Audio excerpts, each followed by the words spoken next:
When I came to Europe, whenever I'd say I'm Kenyan, I would get a look of, you're Kenyan. My name's Dahlia Wamboy, and I'm with the 772 MP company. I was born in Nairobi, Kenya, and she asked me, baby, where you from? I told her, Kenya. So, what comes to your mind when you hear Kenya? Is it the world-renowned safaris, the marathon champions, or the rich, diverse culture showcased by the Maasai? Or just maybe, it's the stunning landscape?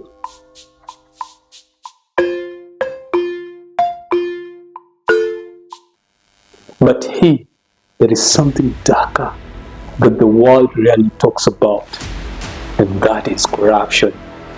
And in its worst form, tribalism.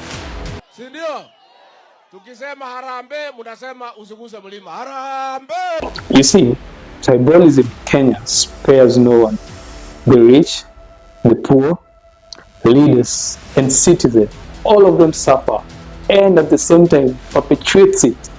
It affects everything, and I mean everything, even the basic right to employment, where you find that tribal affiliation dictates who gets the job and who doesn't. We have just seen the other day 3 Kalenjins from Murkomen's law firm, 2 are PSS, and Murkomen is the cabinet secretary.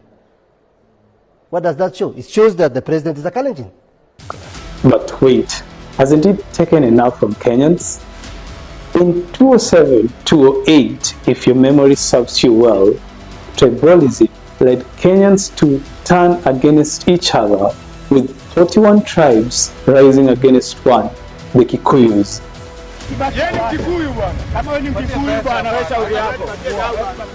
The Baghdad boys try to extort a few hundred shillings, $3 or $4, from every car that... The violence was horrific, leaving scars across the nation. Even when the perpetrators were brought before the International Criminal Court, the narrative quickly shifted to a tribal politics. The Ocampo Six, as they were back then referred to, were no longer viewed as war criminals, but as a representative to their tribes. Funny, right? Very funny. The two among the Ocampo Six went ahead and even were elected to be the Kenyan president and deputy president, Uhuru Kenyatta and William Ruto, who was still facing criminal charges on violation of human rights, went ahead and vied and won 2 elective posts. That is the presidential position and the deputy president position. Unbelievable, right? It was more or less like a modern day Barnabas Jesus situation.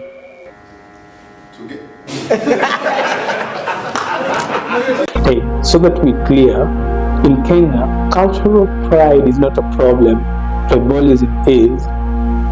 Politicians will loot billions, but when caught, their tribemen will defend them fiercely because they are ours. This is the reason as to why the current Kenyan president was elected despite his obvious flaws. 3 tribes, the Luo, the Luhya, and Kikuyu, act as if they own Kenya and believe that they deserve more than the rest, which is totally wrong. You see, the roots of tribalism can be traced back to family homes. See, when parents pass down prejudice, warning their children against marrying from certain tribes and calling other people stupid, but to what end and for how long? The only hope lies with the Gen Z, a generation that sees beyond tribes, faces, and names. Only a united front and a tribeless generation can save Kenya from itself.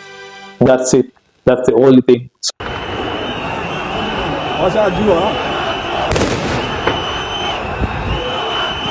Thank